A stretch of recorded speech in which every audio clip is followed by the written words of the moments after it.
गुरुर्ब्रह्मा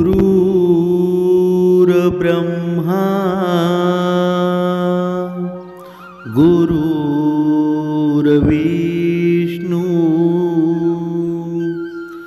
गुरुर्देव महेश्वरा सद्गुरु साक्षात परब्रह्म तस्मै श्री सद्गुरुवे नमः। जय जय रघुवीर समर्थ। सद्गुरु चरणांना नतमस्तक होऊन आपण या निरूपणास सुरुवात करूया। सुंदर सकाळच्या मनमोहक वातावरणामध्ये सर्व मायबाप सज्जनांचं स्वागत आहे। समर्थांनी सांगितलंच आहे की मनुष्याच्या जीवनामधील या सजीवाच्या जीवनामधील अविभाज्य भाग म्हणजे ज्या माणसाकडून ज्या जीवाकडून हे अस्तित्व निर्माण झाले ते म्हणजे आपल्या आईवडील मायबाप आहेत। म्हणून समर्थांनी सांगितलेलं आहे की तुम्ही परमेश्वराची भक्ती केली नाही तरी चालेल, पण आपल्या आईवडिलांना सुखात ठेवणं हे प्रत्येक मुलाचं कार्य आहे। पण आजचा मनुष्य आहे, आजचा मुलगा आहे, तो प्रत्येक आईबापाला सुखामध्ये ठेवतो का? कधीतरी विचार करायला हवा। कारण आपण भक्ती करतो, श्रवण करतो, पण आपल्या आईवडिलांवर दुर्लक्ष होता कामा नये। पण मनुष्याचं चुकतं कुठे? बघा, बाहेरचं डोकावून पाहतो, बघा धर्म करायला जातो, अन्नदान करतो, पण घरातल्या आईवडिलांवर तो लक्ष देतो का? त्याला असं वाटत असतं की मी बाहेर जर अन्नदान केलं, धर्माचं कार्य केलं तर मला पुण्य लाभेल, बघा मी पुण्यवान होईल। पण असं कधी होईल का? ज्या घरामध्ये आईवडिलांच्या चेहऱ्यावर दुःख निर्माण होत असेल, ज्या घरामध्ये आईबापाला इज्जत नसेल, त्या घरामध्ये पुण्याचं कार्य कधीच होणार नाही। प्रत्येक जीवाने एक गोष्ट लक्षात ठेवा, या जगाच्या बाजारामध्ये आहे ना, तुम्हाला सर्व काही मिळून जाईल, पण आईची माया आहे ना आणि वडिलांचं प्रेम आहे ते कितीही पैसे खर्च केले तरी मिळणार नाही। जेव्हा आईबाप तुमच्या जीवनामध्ये नसतील ना, तुम्ही कितीही धन कमवा, कितीही श्रीमंत व्हा, कितीही गाडी बंगले घ्या, तुम्ही भिकारीच असणार आहेत। कारण का? ज्याच्या जीवनामध्ये आईबाप आहेत तो सर्वात श्रीमंत मनुष्य आहे, तो सर्वात श्रीमंत आहे। कारण का? कारण परमेश्वराने सुद्धा सांगितलेलंच आहे ना की आईबापाच्या चरणामध्ये स्वर्ग आहे, स्वर्गाचं सुख आहे। तू बाकी काही केलंच नाही तरी चालेल, पण ज्याच्या जीवनामध्ये, ज्या मुलाच्या जीवनामध्ये त्याचे आईबाप आनंदी आहेत ना, त्याच्या चेहऱ्यावर हसू आहे, तोच खरा भाग्यवान आहे आणि तोच खरा श्रीमंत आहे। समर्थांनी इथे सुंदरपणे सांगितलेलं आहे की बघा, आपल्या आयुष्यामध्ये आपण काम करण्यासाठी कंपनीमध्ये जातो किंवा कुठे नोकरीला असतो, तेव्हा आपला सिनियर असतो, आपला साहेब असतो, बघा त्याला आपण सर म्हणतो। त्यांनी आपल्यावर जबाबदारी दिलेली असते आणि त्या जबाबदारीमध्ये थोडं जरी आपण कमी पडलो ना, तर त्याचे 2 शब्द आपल्याला ऐकायला लागतात, बाबा तू चुकला आहेस, तुझं असं पुन्हा काम करशील ना तर तुला मी कामावरनं काढून टाकेल, बघा अशा धमक्या ऐकायला मिळतात। पण आपले आईबाप असतात ना, आजपर्यंत आपल्याला एवढ्या चुका क्षमा केलेल्या आहेत ना, आपण ती गणतीसुद्धा करू शकत नाही। म्हणून असं म्हटलं जातं, हजारो माणसं मिळतील या आयुष्यामध्ये, पण आपल्या हजारो चुकांना क्षमा करणारे जे कोणी आहेत ना, ते फक्त आपल्या आईवडील आहेत। समर्थांनी सांगितलेलंच आहे की आत्ताच्या कलियुगामध्ये बघा किती व्यसनं निर्माण झालेली आहेत। बघा, जवान मुलं आहेत ना, 15-15, 16-16 वर्षाची मुलं आहेत, वेगवेगळे व्यसनाधीन करत आहेत, दारू पित आहेत, सिगारेट, गांजा, बघा वेगवेगळ्या व्यसनांनी अधीन झालेले आहेत। पण यांना जबाबदार कोण आहे? बघा, तर जबाबदार आहे त्यांच्यावर झालेले संस्कार. म्हणून समर्थांनी सांगितलेलं आहे की बघा, आईवडिलांच्या कष्टाची ज्या व्यक्तीला जाणीव असते ना, तो मुलगा कधीच वाया जात नाही. पण आईवडिलांचे कष्टच काय आहेत हे ज्या मुलाला माहीत नसतील, तो मुलगा वाया गेल्याशिवाय राहत नाही. वाया जाणं म्हणजे काय? वाया जाणं म्हणजे बघा, आपल्या आईवडिलांच्या चेहऱ्यावर दुःख निर्माण करणं, व्यसनाधीन होणं, त्याला म्हणतात वाया जाणं. पण समर्थ पुढे सुद्धा सांगत आहेत की जर आपली मुलं चांगली घडायची असतील तर आपल्या आईवडिलांची सुद्धा जबाबदारी आहे. काही गोष्टी असतात त्या आईवडिलांनी जरी पालन केल्या ना, तरी आपल्या मुलांमध्ये सुसंस्कृतपणा आल्याशिवाय राहत नाही. पण आजची ही पिढी कशी झाली आहे की स्वतःचा निर्णय स्वतः घ्यायला लागली आहे. आईवडिलांची त्यांना गरजच राहिली नाही. पण जेव्हा मुलं लहान असतात ना, तेव्हा आईवडिलांनी त्यांना चांगल्या भक्ती मार्गामध्ये, चांगल्या गोष्टींमध्ये जर त्यांचं मन रमवायला लागलं तर त्यांच्यावर फरक नक्कीच पडेल ना. म्हणून समर्थांची ही भक्तिमार्ग सांगितलेला आहे, एकदम साधा आणि सोपा. बाळ भक्ती आपण मुलांना पाठवतो का? बघा, मुलांनी किती जरी कंटाळा केला तरी जी लहान लहान बाळं आहेत ना, त्यांना बाळ भक्तीला पाठवत जा. कारण बघा, हप्त्यातून एकदा श्रवण केलं जातं, पण ती त्यांची बुद्धी असते ना, ती पूर्ण हप्ताभर चार्जिंग राहते, ते त्यांच्या मनामध्ये राहतं. असं म्हणतात की लहान मुलांचं जे मन असतं ना, एकदा कोणी काही सांगितलं ना तर त्यांच्या मनामध्ये ते 1000 वेळा गुंतून राहतं. म्हणजेच त्यांच्या मनाची एवढी संकल्पना झालेली असते की त्यांना जर चांगली गोष्ट सांगितली ना तर ती चांगली गोष्ट लक्षात ठेवून जातात. आणि सुसंस्कृतपणा असतो ना, तो असाच येऊन जातो. कारण त्यांची आजूबाजूची परिस्थिती असते, त्यांच्यावर झालेले संस्कार असतात, हे त्यांना वाईट मार्गाला जाऊ देत नाहीत. म्हणून सगळी नाती नकली असतात, पण वेळ आली ना की सगळे साथ सोडून जातात. पण प्रत्येक मुलानं लक्षात ठेवायला हवं, या आयुष्यामध्ये, या जीवनामध्ये अशी 2च नाती आहेत. ती म्हणजे कोणती? की एक आईच्या मायेचा हात आणि बापाची साथ आयुष्यभर सोबत राहतात. कारण का? कारण ते आपल्या हृदयाशी कनेक्ट झालेले असतात. आपल्या कितीही चुका होत, आपण कितीही अपराध करू दे, कारण असा कोर्ट आहे ना, हा आईचा असा कोर्ट आहे की तुम्ही कितीही अपराध करा, त्या कोर्टामध्ये तुम्हाला क्षमाच केली जाते. असा दुसरा कोर्ट आहे का? कोणताच नाही. प्रत्येक आईवडिलांनी एक गोष्ट लक्षात ठेवायला हवी की ही 6 कामं सांगणार आहेत, ही 6 कामं आहेत ना, तुमच्या मुलांसमोर तुम्ही कधीच करू नका.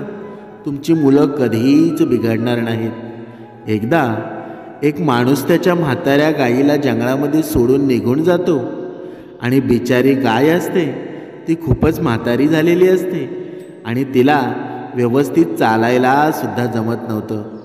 ती थकून गेलेली असते आणि ते एका झाडाखाली बसते. त्याच झाडावर एक माकड बसलेला असतो आणि गाईला रडताना पाहून बघा, माकडाने विचारतो, हे गोमाता, तुला कोणतं दुःख आहे? तू या झाडाखाली बसून का रडत आहेस? कृपया तुला जे काही त्रास असेल ना, तुझी जी काही अडचण असेल ती मला सांग.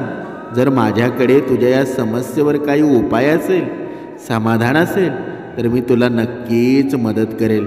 बघा, गाय ही 33 कोटी देवांचा साक्षात्कार मानला जातो की जिथे 33 कोटी देव तिच्यामध्ये सामावलेले असतात. म्हणजे परिपूर्ण असलेला या पृथ्वीवरचा एकमेव प्राणी म्हणजे गाय आहे. आणि बघा, हिंदू धर्मामध्ये गायीला खूप महत्त्व आहे. बघा, पण त्याच माकडाने विचारल्यावर गाय म्हणाली, हे माकड, तू माझी काय मदत करशील? या धर्तीवर समस्त योनीमध्ये श्रेष्ठ मानला जाणारा हा मनुष्य प्राणी जेव्हा माझे दुःख दूर करू शकला नाही, मग तू काय माझी मदत करू शकशील? हा मनुष्य माझ्या म्हातारपणामध्ये माझा आधार बनू शकला नाही. मी या गोष्टीचा कधी विचारसुद्धा केला नव्हता की ज्याच्या घरात राहून माझं दूध पाजून मी ज्या मनुष्याला बाळकापासून तरुण बनवलं, जो मनुष्य आज मी वृद्ध झाल्यामुळं मला 2 वेळचं चारा पाणी सुद्धा देऊ शकत नाही. बघा इथे समर्थ सांगत आहेत की बघा आपल्या घरामध्ये मूल जन्माला येतं. कधी कधी बघा कधी कधी आईला दूध येत नाही, त्याच्यामुळं आपण गाईचं दूध असतं ना ते आपल्या बाळाला पाजतो आणि त्या गाईच्या दुधावरच आपल्या बाळाला आपण मोठे करत असतो. पण तरीसुद्धा हा मनुष्य आहे ना, ज्या गोमातेला आपण माता मानतो तिच्यावर सुद्धा अन्याय करायला तो मागे पुढे पाहत नाही. म्हणून बघा ही कथा म्हणून ऐकू नका, कारण हे सार आहे ना ते जीवनामध्ये आपल्याला निर्माण करायचं आहे. पुढे समर्थांनी सांगितलं आहे बघा त्या गायीला तो चारा पाणीसुद्धा देत नाही आणि त्याच्या घरामध्ये राहून मी माझं पूर्ण आयुष्य व्यतीत करते. मी त्याच्याकडे चारा पाणी व्यतिरिक्त दुसरं काही मागितलंसुद्धा नाही. बघा ही गाय असते ना ती त्या माकडाला म्हणत असते, ज्या मिठाया खाण्यासाठी मनुष्याची जीभ नेहमी पाणावलेली असते त्या मिठाया त्यांनी माझ्या दुधापासून तयार केल्या आहेत. मला तर कधी मिठाई खाण्याची सुद्धा लालसा उत्पन्न झाली नाही. लहान बाळांपासून वृद्धांपर्यंत सर्वांचं पाळणपोषण माझ्या दुधामुळंच झालं आहे ना. आणि आज तोच निर्दयी मनुष्य आहे मला उपाशी मारण्यासाठी या जंगलामध्ये सोडून गेला आहे.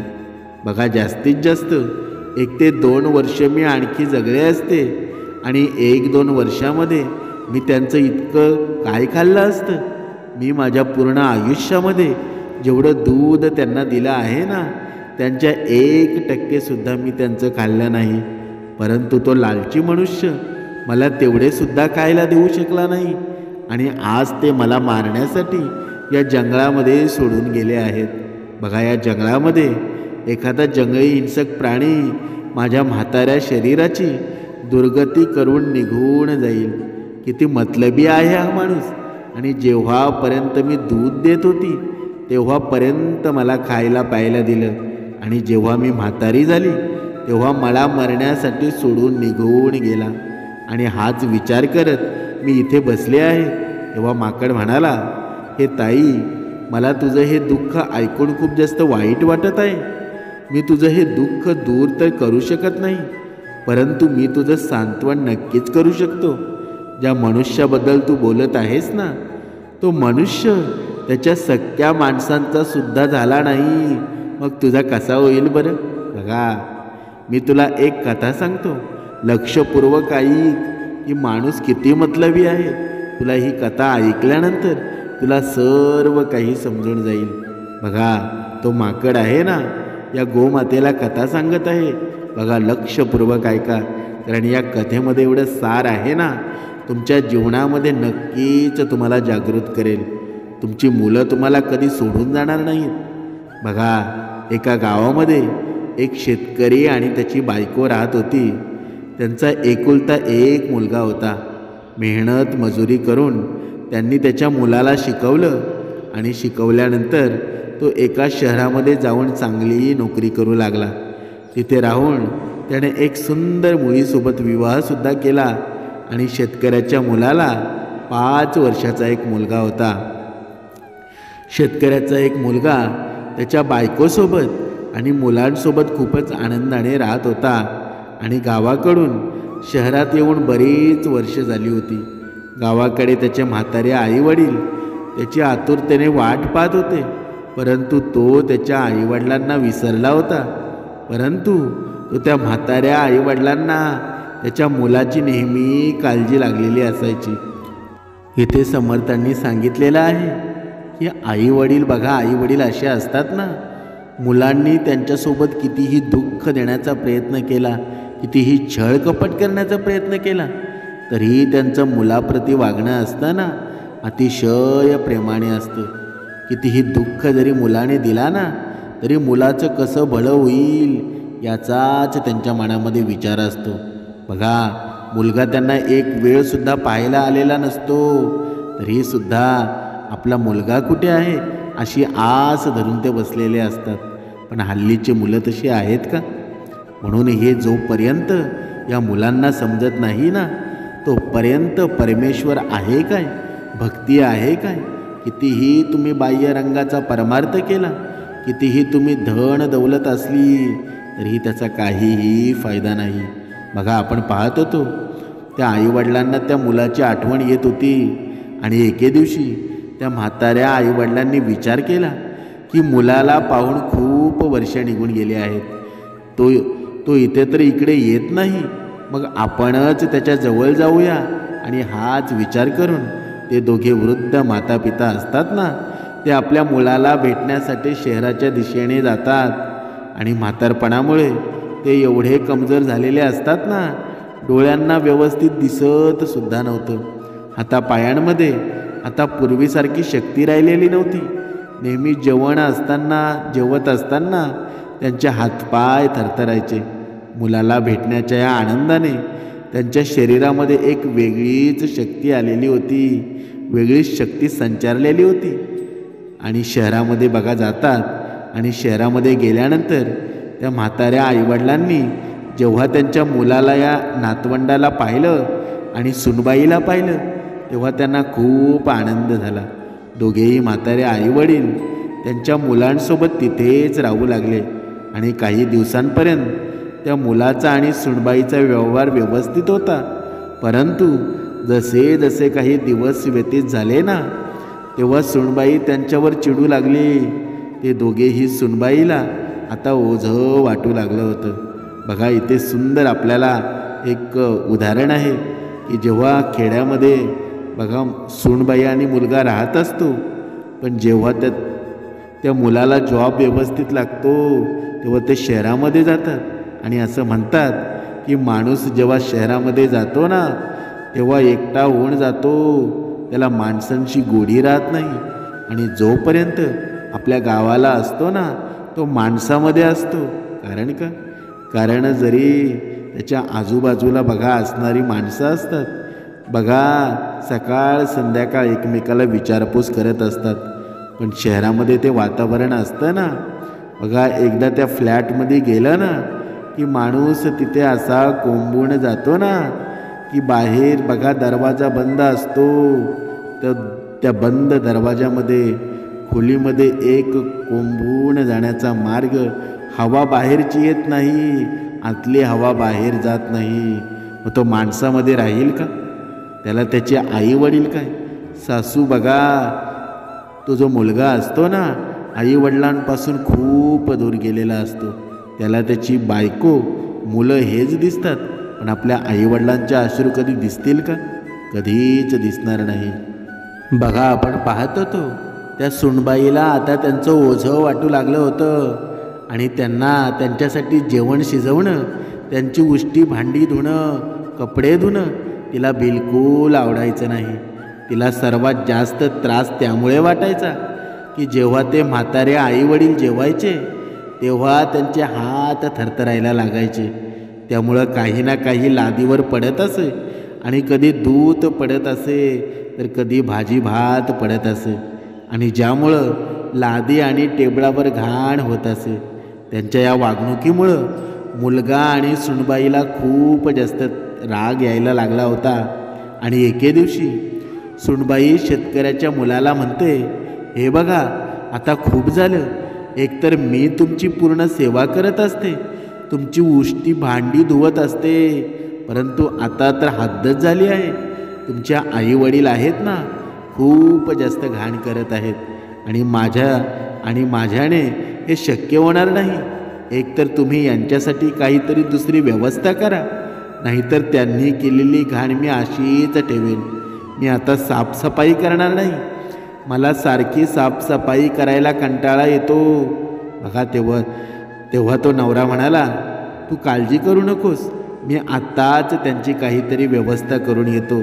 आणि इतकं म्हणून मुलगा शहरामध्ये निघून गेला आणि काही प्लॅस्टिकची भांडी घेऊन बघा तिथून आला आणि घराच्या एका कोपऱ्यामध्ये त्या म्हाताऱ्या आईवडिलांची व्यवस्था त्याने केली.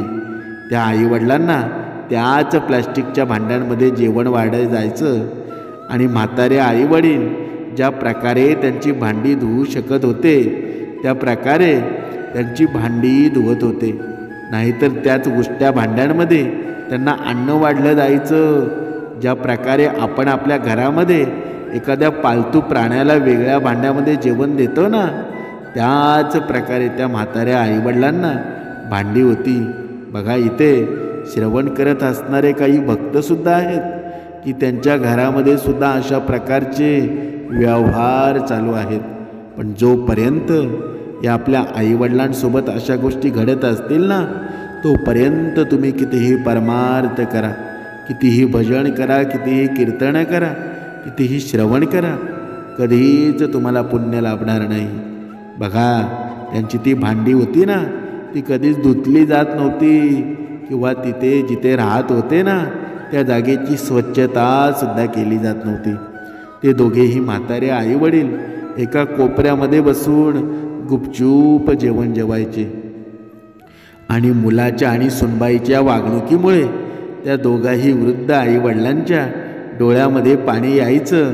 परंतु या गोष्टीचा त्या मुलावर आणि सुनबाईवर काहीच फरक पडत नव्हता. जर वृद्ध आईवडिलांकडून एखादी चूक झाली ना, तर मुलगा आणि सुनबाई त्यांना खूपच घालून पाडून बोलत असत. बघा, आपल्या घरामध्ये सुद्धा काही माणसं असतात, वृद्ध आईवडील असतात ना, बघा, थोडी जरी त्यांच्याकडून चूक झाली ना, लगेच त्यांना शिव्याशाप द्यायला लागतात. कारण का? कारण ते तुम्हाला उलट बोलणार नाहीत, हे तुम्हाला नक्कीच माहीत असतं, म्हणून तुम्ही असे करत असता. बघा, आईवडिलांचा वृद्ध या मातापित्यांच्या प्रती हा व्यवहार 5 वर्षाचा तो मुलगा होता ना, त्याला चांगला वाटला नाही. बघा, समर्थांनी सांगितलेलं आहे की बघा, तो 5 वर्षाचा त्यांचा मुलगा झालेला होता. लहान मुलं असतात ना, आपण कधी कधी घरामध्ये लहान मुलं असताना सुद्धा नवरा बायको भांडण करत असतो. पण ती लहान मुलं असतात ना, ते सर्व आपलं भांडण गपचूप ऐकत असतात. आपण काय बोलतो, काय चुकीचं बोलतो, काय वाईट बोलतो, ते नक्कीच श्रवण करत असतात. आणि हे श्रवण करत असतात ना, त्यांच्या डोक्यामध्ये जे विचार चालू असतात, हे जे करतात ते चांगलं आहे की वाईट आहे. तसाच तो त्यांचा 5 वर्षाचा मुलगा होता. बघा, त्यांना आपल्या आईबापाचा हा व्यवहार चांगला वाटला नाही आणि तो गुपचूप ह्या सर्व प्रकार पाहत होता. एके दिवशी तो 5 वर्षाचा मुलगा त्याच्या आईवडिलांना म्हणाला, बाबा, मला हे सांगा की आजी आजोबांची जी भांडी आपल्या भांड्यांपेक्षा वेगळी का आहेत? तेव्हा मुलाच्या आईनं उत्तर दिलं, तुझी आजी आजोबा आहेत ना, म्हातारे झाले आहेत आणि या म्हातारपणामुळं त्यांच्या शरीरातून घाण वास येत असतो. ते रोजच्या रोज आंघोळ करू शकत नाहीत आणि म्हणूनच त्यांचे कपडे आणि भांडी आहेत ना, ती आपण वेगळी ठेवलेली आहेत. आईचं हे बोलणं ऐकून बघा, मुलगा म्हणाला, आई, आजी आजोबा जेव्हा गावाला जातील तेव्हा ही भांडी व्यवस्थित सांभाळून ठेवा, कारण जेव्हा तुम्ही दोघे म्हातारे व्हाल ना, तेव्हा तुम्हालासुद्धा याच भांड्यांची गरज पडणार आहे. बघा, परमेश्वराची लीला कशी असते. बघा, तो छोटासा 5 वर्षाचा मुलगा होता, ज्या प्रकारे आपल्या आजीला आणि आजोबांना दिलेला त्रास तो पाहत होता, तेव्हा तो त्याच्या आईवडिलांना सुद्धा म्हणाला की आपल्या आजी आजोबांना जी तुम्ही भांडी देत आहात ना, त्याच भांड्यांचा उपयोग माझ्या वाट्याला सुद्धा येईल. कारण तुम्हालासुद्धा ज्या प्रकारे तुम्ही आजी आजोबांना कोपऱ्यात बसून तुम्ही जेवण वाढत आहात, त्याच प्रकारे माझी पत्नीसुद्धा तुम्हाला याच कोपऱ्यात बसून जेवण वाढणार आहे. बघा, त्या मुलांचं बोलणं ऐकून दोघेही नवरा बायको हैराण झाले. त्यांना त्यांच्या डोळ्यांमध्ये त्यांचे भविष्य दिसू लागले होते. त्यांच्या मुखातून एक शब्दही निघाला नाही. त्यांना त्यांच्या कृत्यावर पश्चाताप होत होता आणि मुलाच्या एका उत्तरानं त्यांना विचार करण्यास भाग पाडलं. त्या दोघांनीही त्यांच्या कृत्यावर खूप लाज वाटत होती. त्या दोघांनीही त्यांच्या मुलांजवळ व वृद्ध आईवडिलांजवळ क्षमा मागितली आणि सांगितलं की आता भविष्यामध्ये ती अशी चूक कधीच करणार नाही. बघा, विचार करा, जर आईवडील नसते तर तुम्ही या पृथ्वीवर जन्माला कुठून आला असता? तुम्ही तुमच्या घरातील लहान मुलांसाठी एक आरसा आहात. तुम्ही जसे कराल ना, तसेच तुमच्याकडून ती मुलं शिकतील. आणि म्हणूनच मुलांसमोर नेहमी चांगलं आचरण ठेवायला हवं आणि तुमच्या घरामधील वृद्ध लोकांचा नेहमी मान सन्मान ठेवायला हवा. बघा, समर्थांनी सांगितलेलं आहे, ज्या घरामध्ये वृद्ध माणसांचा मान सन्मान असतो ना, त्या घरामध्ये श्रीमंती, धनदौलत, लक्ष्मी नांदत असते.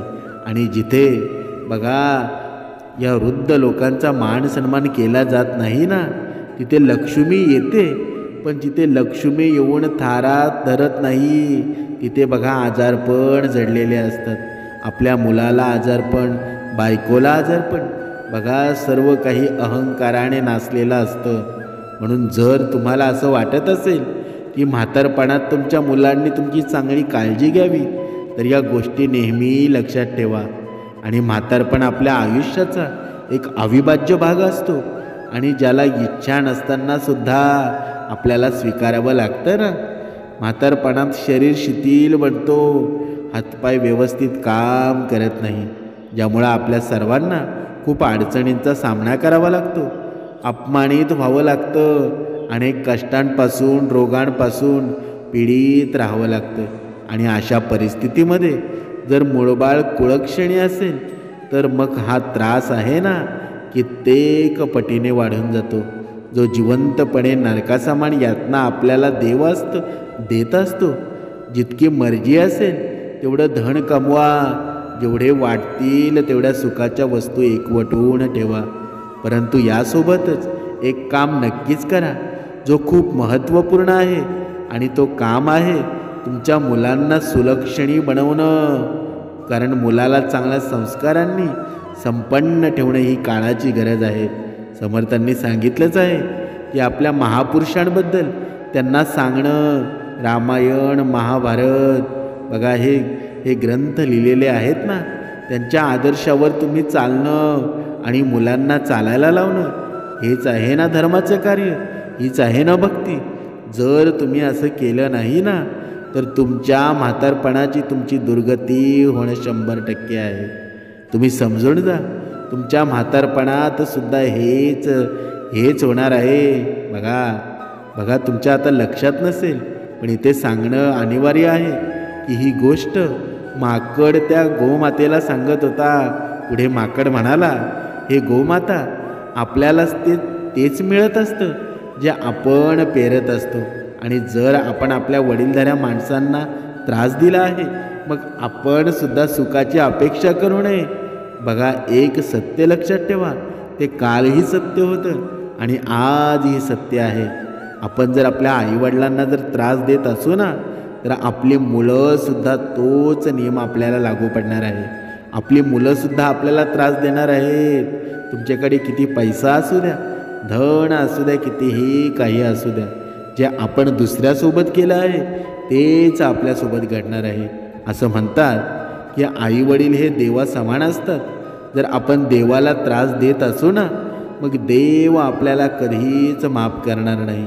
ज्या प्रकारे सेवकाची परीक्षा सेवेच्या वेळी होत असते, बंधू बांधवांना प्रेम दुःखाच्या वेळी दिसत असतो, मित्रांची परीक्षा असते ना कठीण प्रसंगाच्या वेळी होत असते, पुत्राची परीक्षा असते ती म्हातारपणात होत असते, पत्नीचं प्रेम असतं ना ते गरिबीत समजत असतं. आणि या सर्व प्रसंगांमध्ये जे ठामपणे तुमच्यासोबत उभे असतात ना, तेच खरे सेवक बंधू आहेत, तेच खरे बांधव आहेत, तेच खरे मित्र आहेत, तोच खरा पुत्र आहे आणि तीच खरी पत्नी आहे. अन्यथा बाकी आहे ना सर्व दिखावा आहे. जो वडिलांचा आज्ञाकारी आहे तोच पुत्र श्रेष्ठ आहे. जो मुलाबाळांचा योग्य प्रकारे पालनपोषण करत असतो, त्यांना चांगलं शिक्षण प्रदान करत असतो, तेच वडील सर्वश्रेष्ठ असतात. खरा मित्र तोच आहे जो विश्वासू असतो. पत्नी तीच चांगली असते जी पतीचं अनुसरण करते. पती तोच योग्य असतो जो धर्मानुसार पत्नीप्रती त्याच्या कर्तव्याचं पालन करतो. अन्यथा सर्व काही निष्फळ आहे. बघा, पुढे माकड म्हणाला, हे गोमाता, मनुष्याने कधीच ही 6 कामं त्यांच्या मुलांसमोर करू नयेत. नंबर 1, माता पिता आणि भाऊ बहीण आणि गुरुजनांचा अपमान कधीच मुलांसमोर करू नका. नंबर 2, मुलांसमोर कधीच भोगविलास या प्रकारचे कार्य करू नये, जसे की घाणेरडे चित्र पाहणे, स्त्रीसोबत प्रेमप्रसंग करणे. नंबर 3, मुलांसमोर कधीही शिव्या देऊ नये. परिवारातील कोणत्याही सदस्यांसोबत नाराजी किंवा भांडण होत असेल तर तुम्ही तुमच्या भाषेवर नेहमी नियंत्रण ठेवायला हवं. ज्या घरामध्ये लोक शिव्या देत असतात त्या घरातील मुलंसुद्धा शिव्या द्यायला शिकतात. नंबर 4, कोणाचंही नाव खोडकर पद्धतीनं घेऊ नये. जरी एखादं बालक असेल तरीसुद्धा त्याचं नाव व्यवस्थित घ्यायला हवं. नंबर 5, मुलांसमोर कधीच कोणत्याही शस्त्राचं प्रदर्शन करू नये. कोणालाही मारण्याची गोष्ट करू नये. मुलांना कधीच हे दर्शवू देऊ नका की तुम्ही किती शक्तिशाली आहात, अन्यथा त्यांच्यामध्ये लहानपणापासूनच दुसऱ्यांवर प्रभाव गाजवण्याची सवय निर्माण होते. नंबर 6, मुलांसमोर कधीच तुमचं धन प्रदर्शित करू नका. जर मुलांना तुमच्या धनाबद्दल समजलं तर त्या मुलांचे लक्ष शिक्षणामध्ये कमी आणि अन्य गोष्टींमध्ये जास्त लागू लागतं. बघा पुढे माकड त्या गोमातेला म्हणाला, हे गोमाता, जो मनुष्य त्यांच्या सख्या माणसांचा झाला नाही तो तुझा कसा होईल. माकडाचं हे बोलणं ऐकून गोमाता तिचं दुःख विसरून गेली आणि देवावर विश्वास ठेवून जंगलामध्ये राहू लागली. समर्थांनी सांगितलं आहे या कथेचं तात्पर्य काय. बघा, नाही रे नाही कुणाचे कुणी.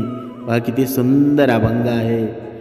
भाऊ कुणाचा, बाप कुणाचा, कोण कुणाचे सगळे सोयरे. म्हणजे या जगामध्ये कुणी कुणाचंच नाही आहे.